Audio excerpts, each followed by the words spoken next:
আমাদের সোম থেকে রবি, জানুয়ারি থেকে ডিসেম্বর, 2026 থেকে 2031 মুখ্যমন্ত্রী মমতা বন্দ্যোপাধ্যায়, সেনাপতি অভিষেক বন্দ্যোপাধ্যায়। যদি কোনো কারণে তালে গোলে হরি বলে কেউ জিতেও যায়, পরের বার তার টিকিট দেবে না। এটাই বিজেপি। আর এই বিজেপি সন্দেশখালীতে মন্ডল সভাপতি ফাঁস করে দেয় স্টিং অপারেশনে। গঙ্গাধর কয়াল বিজেপির মন্ডল সভাপতি যে হয় নাই, শুভেন্দুদা তাকে রেপে কনভার্ট করে দিতে। কত বড় নেতা, আমরা পারিনি, শুভেন্দুদা কইরা দেখাইছে। একটা শুভেন্দু অধিকারী ছিল তৃণমূল কংগ্রেসে, প্রতিটা পার্টি অফিস খুলিয়েছিল, আরামবাগ, গোঘাট, খানাকুল, উত্তর দিনাজপুরে গিয়ে শুভেন্দু অধিকারী। আজকে তো একটা তৃণমূলের শুভেন্দু অধিকারীকে মিস করছে। আজকে যদি একটা মমতা ব্যানার্জির পর একটা সেকেন্ড লিডারশিপ থাকতো, আজকে যে রাজ্যের মুখ্যমন্ত্রী, তাহলে কে বলতে পারে আজকে যে নেতাগুলো পালিয়ে গেছে, সেদিনকে শুভেন্দু অধিকারী কিন্তু পালাইনি। যখন বালির ঝড় ওঠে, যদি উঠ যদি বালিতে মুখ গুজে থাকে, তাহলে ঝড়টা আটকায় না।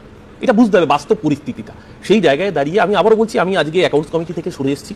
এখনো অফিসিয়ালি আনুষ্ঠানিকভাবে আমার হাতে দুটো পদ আছে, সেটা আপদ না বিপদ আমি এখনো জানি না। অনেক ক্ষোভ, অনেক যন্ত্রণার থেকে শুনুন আজকে এখানে এসেছি আমরা ঠিকই, কিন্তু আমরা তো খুব ভালোবেসে এই দিনটা দেখতে চাইনি। শাসক দলের 15 বছরের থেকে ক্ষমতার মেয়ে এতটা জন্মায়নি যে আবার বিরোধী হতে পারবো না। আমি আবারও বলছি, আমার পদ নিয়ে আমার কোনো মোহ নেই। একটা জিনিস মনে হয়েছে যে রাজনেতা হন বা রাষ্ট্রনেতা হন না, তার শব্দ চয়নটা খুব প্রয়োজনীয়। কি বাক্য গঠন করবো, কি বাক্য ব্যবহার করবো, শব্দ হচ্ছে ব্রহ্ম। একবার হাত থেকে বেরিয়ে গেলে ফেরানো যায় না। রাজ্যের নেতা বা রাষ্ট্রের নেতা যে হবে, সে কখনো বলতে পারবে না 4 তারিখের পর ডিজে বাজাবো। তার বলা সমীচীন নয় যেখানে শ্মশানে চুল্লি হচ্ছে, বিরোধীদের জন্য সেখানে প্রস্তুত থাকুক। এটা রাষ্ট্রনেতার ভাষ্য হতে পারে না। এই বাক্য গঠনগুলো যদি সংযম থাকতো নিশ্চিতভাবে, এবং আমি এখনো মনে করি যে অভিষেক বন্দ্যোপাধ্যায় যদি প্রকৃত নেতা হতে পারেন আগামী, তাহলে অভিষেক বন্দ্যোপাধ্যায় যে রাস্তায় নামুন, দরকার বলে মার খান। মমতা ব্যানার্জি তো মার খেয়ে রক্তাক্ত হয়ে মমতা ব্যানার্জি হয়েছেন। আপনি রাস্তায় নামুন, তৃণমূল কংগ্রেস ঘুরে দাঁড়ান।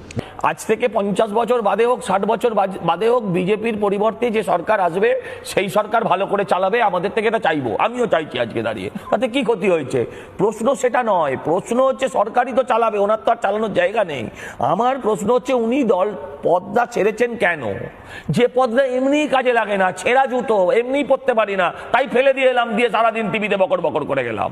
প্রশ্ন সেটা কি না জানতে হবে না। কোনো উনি বিদ্রোহ করতে চাইছেন, বিদ্রোহ করতে চাইলে পুরো করুন। 50-50 বিস্কুট হয়, 50-50 তো বিদ্রোহ হয় না। আমার বক্তব্য হচ্ছে সোজা কথায় বলুন যে আপনি কাউন্সিলর পদ আগলে রাখতে চাইছেন সই সাবুদের জন্য, পাশের ওয়ার্ডের কাউন্সিলর এসে করে দেবে সই। যদি না হয় আমি গিয়ে করে দেবো, যদি আপনার আপত্তি না থাকেন। সেই জন্য অরূপবাবুকে চাইছিলাম, আপনাকে সোজা কথায় বলতে হবে যে আপনি ইঁদুর না আপনি বাঘ। যে ইঁদুর যখন নৌকো ডোবে, জাহাজ ডোবে, তখন ইঁদুর পালায়। আপনি সেই ইঁদুর না আপনি কাজী নজরুল বিদ্রোহী, সেটা বলতে হবে তো আপনাকে। আপনি বলছেন না, সব ওই ভাষা ভাষা কথা। আমি ছাড়লাম কোনটা, যে কমিটির মিটিং হবে না। আচ্ছা, ওই কমিটির পদ ধরে থাকলে কি হতো ক্ষতি? যেটার মিটিং আর হবার সম্ভাবনা নেই, সেই জন্য ছেড়ে দিলেন। ও পদটা তো এমনিই ডিপান।